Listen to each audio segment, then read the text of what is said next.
Hi, Muchísimo Eugene. Welcome to another video from Exit Strategy. Please like, subscribe, share the video, give a thumbs up if you found it helpful, and pass it on if you believe someone else would benefit from it. I would appreciate that. I'm going to talk to you guys about how you repay the narcissist with interest. And it's not what you think, but a lot of us who have arrived at this point will understand it very well. A lot of you all who are still struggling with the fact that the narcissist took you through hell and back twice, sometimes 3 times over. And you just want them to recognize and understand the totality of what they did to you, how they've hurt the children. You may say to yourself, well, it's not about me. I just want them to understand that what they did was just unforgivable, et cetera, et cetera, et cetera. You're not going to be able to reason with the narcissist. You're not going to be able to get them to see what you see because they lack the rationale that you do. They lack accountability. They never own up to anything because they're running from even their self, their true self. Now, this doesn't come overnight for you to understand and be able to grasp this, but if you continue to educate yourself on who they are and how they move, it will become more digestible. How you repay the narcissist for all they've taken you through with interest. You remove yourself from the equation, physically, emotionally, mentally, verbally. In all aspects of life, you remove yourself from their presence. You become absent. You may even be in the house with them. You remove your emotion from them. You take everything that you have invested in them and you take it back. You take possession of it. Not in a selfish, mean, hateful way.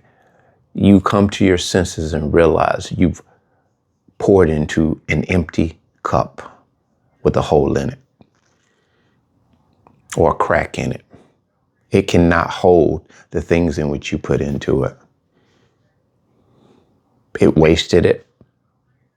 It spilled it. It was all to no avail. This is something that you must work on, becoming unavailable, inaccessible. If you've heard anyone talk about going silent, no contact, this trumps that. Because not only are you doing this in a physical way, you're doing this emotionally, in your head, psychologically. You're doing this in ways that don't wholeheartedly include removing yourself physically. Because in a lot of cases, you can't remove yourself physically. You may work with the narcissist. You may co-parent with the narcissist. But in any event that you have to do some co-parenting and you have to be in their presence, make it a limited experience and don't acknowledge them. Don't give them eye contact. You pull the plug on every amount of energy you've ever given them. And you don't do it in a way where it's obvious. You do it in a way where it just flows with you. It flows with your energy. It flows with your character. And again, this does not come overnight, but the more you educate and engage in this information, the more in tune you'll become with yourself, the more calmer you'll become with yourself. And you'll be able to see these individuals for what they are. And you'll see that you ain't got nothing to be upset about. They are the ones that are mad. They're big mad. They're big upset because you removed yourself from their presence. You were the only hinge holding that door on. You were the only thing propping them up. And they may have other sources and other forms of supply. But once you remove yourself, you were that one. When you remove yourself, that's a big hit on them. That's a big injury. It's like a Boeing 747 that loses both engines. There's no way you're going to stay in the air. And the landing is not going to be smooth. You have to remove yourself emotionally away from them. And that is going to mean you doing some soul searching within yourself and not ruminating and rehashing what they took you through. I can't tell you how long it's going to take for you to get to this point, but I can tell you, you will get to this point if you diligently do the work in which needs to be done on you. No matter if you think about the things that they took you through here and there, you persist to do what is necessary for your growth, your healing. Become more aware of who you are and who you are supposed to be as an individual. And don't use the children as an excuse or a crutch to continue to justify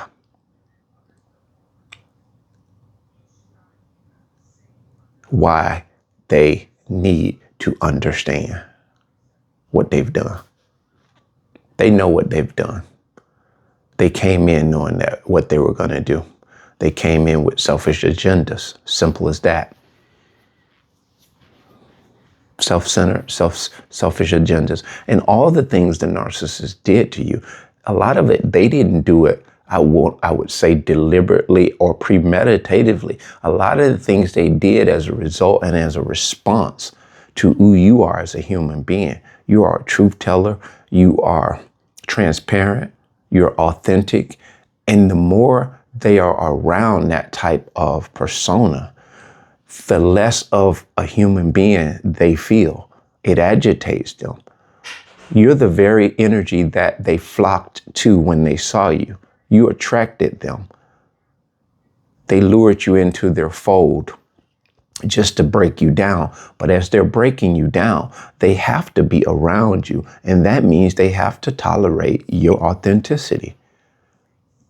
And this is why this explains why they are so demeaning when they're discarding you and discrediting you and devaluing you. This is why it makes no sense to the normal rationale. But when you look at it as the fact that you were authentic, you were genuine, you were truthful, you played fair, you played by the rules, and everything they did and were doing in front of your face and behind your back was conniving and manipulative and deceitful and destructive. I won't even say that it made them feel guilty. It, however, was a mirror of what they weren't. You are a mirror of what they are not and what they will never be. That hurts. That hurts that ego that they have. So as much as they're around you and trying to tear you down, they're having to tolerate your essence, your presence as a truth teller, your authenticity, your genuineness. And so it's just very hard for them to tolerate this. And so they're juggling tearing you down and having to stomach you as a human being. And once you remove your presence away from them, not only do they not have anyone to abuse, and you've removed yourself from them having to stomach you, but now they have a new virus going on within themselves. The virus of dealing with them, dealing with their shallow existence. You know, we can reflect on our shortcomings and somehow be okay with them because we don't measure ourselves by other people. We don't measure ourselves by what the Joneses are doing.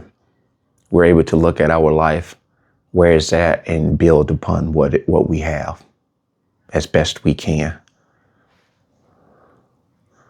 The Bible says the reason you don't have, meaning mankind, is because you measure yourself by yourself. is what he was saying is the reason why you can't get ahead in life or see where you're going because you're too busy measuring yourself by the person next to you. That's the epitome of what a narcissist is.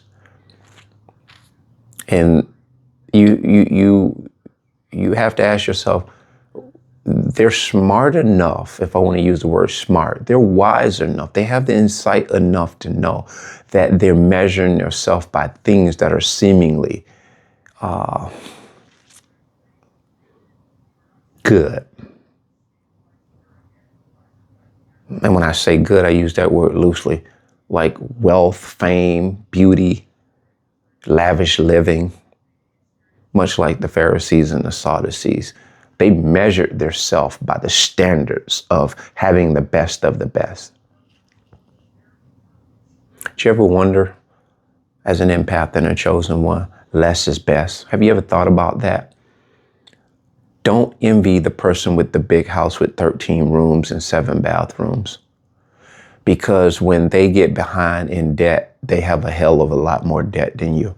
And then you have to look at it as it is, as it stands. They got 13 bedrooms and 7 bathrooms. They just have more debt than you. Why envy that? And that means they have more concern or a greater concern. Because if you have a mortgage and they have a mortgage, the concern is the same.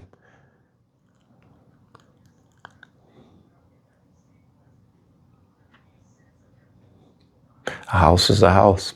If it's clean and there's love in it, truth, authenticity, appreciation for one another, compassion,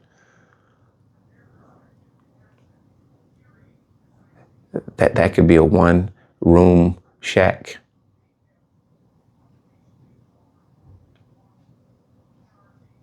But who you are internally,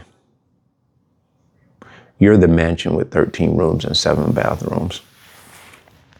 They're the shack walking. So when they meet you, they want to come in and live within you, but leave you in disarray. Leave the bathrooms disheveled, unsanitary. Leave the rooms, beds unmade. This is you. This is you, the mansion, when they meet you. So what you do, you put locks, you change the locks on the mansion. That's what you do when you shut them down and shut them out. No vacancies. They become homeless. You no longer put them up free of charge. You no longer pick up the tab for a meal you didn't order, nor did you eat.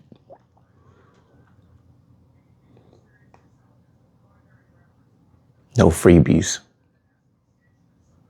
This is not about being mean. This is about preserving your integrity, your state of mind, and your existence as a human being. That being said, bless.